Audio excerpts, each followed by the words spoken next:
આ વિડીયો જે લોકો ઇન્સ્ટાગ્રામના વિડીયો જોવો હોય ને એ લોકો માટે છે કે ઇન્સ્ટાગ્રામની અંદર એવી ખરાબ રીલો આવે છે ને કે જે આપણા ફેમિલીને સામે ઇન્સ્ટાગ્રામ ઓપન કરતાં બી શરમાઈએ છે. તો હવે હું તમારા માટે એક સોલ્યુશન લઈને આવી ગયો. હું સેટિંગ બતાવું, એ સેટિંગ કરજો. તમારા ઇન્સ્ટાગ્રામની અંદર એક પણ ખરાબ વિડીયો નહીં આવો. ચલો સેટિંગ બતાવું. તો આપણે ઇન્સ્ટાગ્રામ ઓપન કરી લઈએ મિત્રો.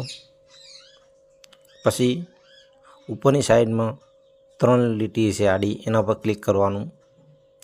નીચે આવવાનું, કોન્ટેન્ટ લખેલું જો કોન્ટેન્ટ ઉપર ક્લિક કરવાનું. અહીંયા રીસેટ કોન્ટેન્ટ એના પર ક્લિક કરો. નેક્સ્ટ કરવાનું, રીસેટ કોન્ટેન્ટ ફરીથી અને લાલ કલર એને દબાવી દો મિત્રો. તો જે પણ ખરાબ વિડીયો હોય હવે નહીં આવે. જોઈ શકો સર્ચ બોક્સની અંદર જઈને કોઈ પણ ખરાબ વિડીયો નથી મિત્રો. તો વિડીયો સારો લાગ્યો હોય તો લાઈક કરીને શેર જરૂર કરજો મિત્રો.